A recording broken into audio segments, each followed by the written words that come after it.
Hello, today I'm going to talk about how to apply as the family member of a qualifying British citizen.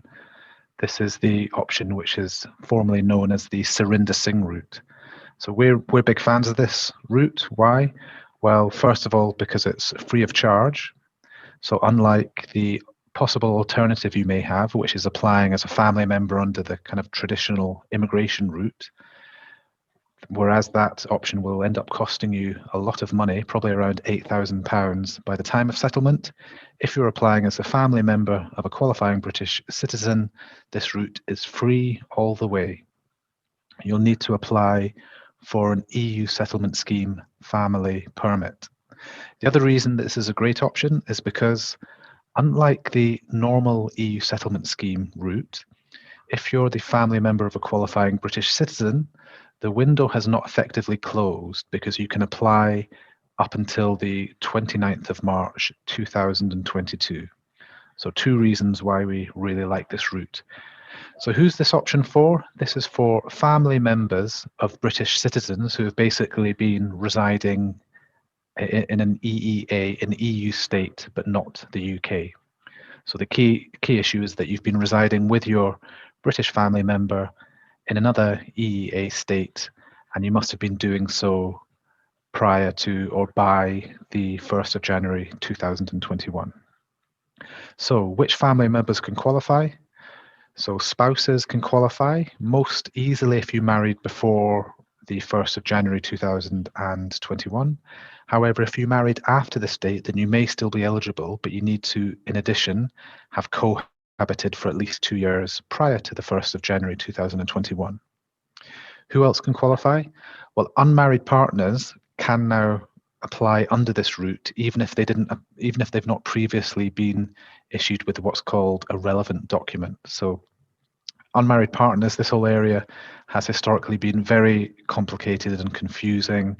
You needed to have first been recognised by the Home Office as being an unmarried partner before you could apply to the scheme. That no longer applies. So actually, you can apply as an unmarried partner. You just need to have been cohabiting for at least 2 years by the time of the 1st of January 2021.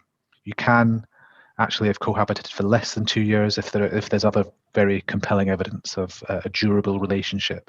And the most obvious thing here is if you have a child together. So if you have a child together, you can probably get away with less than 2 years cohabitation. So yeah, the focus of what I'm going to talk about today is spouses and unmarried partners, but other family members can also apply under this route. So there is a requirement that the British person has lived in the EU state for at least 3 months, for more than 3 months. And in addition, the British person must have been, quote, exercising treaty rights. Well, what does this mean? This means that you have to have either been a worker, a self-employed person, self-sufficient, or a student. But if you're self-sufficient or a student, you also needed to have had health insurance, which can include private health insurance, or it could be statutory health insurance from that EU country. So most EU countries require you to have statutory health insurance. That would tick this box. And you need to have had sufficient resources not to, quote, become a burden on the state. It's a relatively modest test there. So hopefully your British person can show that they've been one of these types of people and thus exercising treaty rights. And the family member has to have been living with the British person in the EU state prior to this cut-off time of 1st of January 2021. One of the big challenges in this route is proving that you have, quote, genuine residence. So as this route's been seen to be open to kind of manipulation, a way to circumvent the more expensive route that I talked about earlier. So there is this requirement to show that your residence in the EU state is, or has been, and still is, genuine. Okay, and the Home Office look at different factors to assess this. They'll look at stuff like the length of residence of the British person in the EU state. So there's a minimum of 3 months, but really the longer the better. They'll look at the length of joint residence in the state, in the EU state. So how long has the family member been living in that state as well?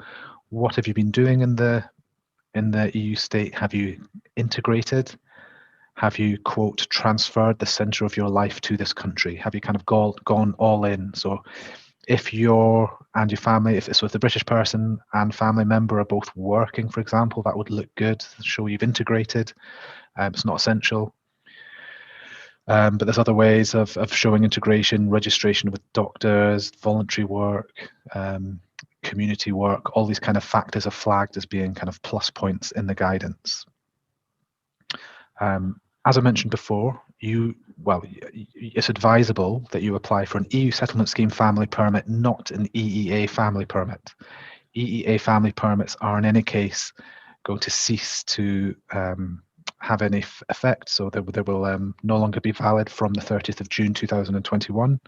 So make sure you're applying for an EU Settlement Scheme family permit, not an EEA family permit.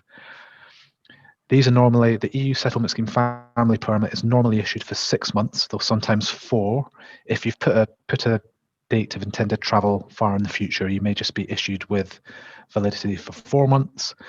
Enter the UK within the validity of your permit, and then make sure that you register for pre-settled status under the EU Settlement Scheme within 3 months of arriving in the UK, and then you should have a relatively plain sailing route through to settlement.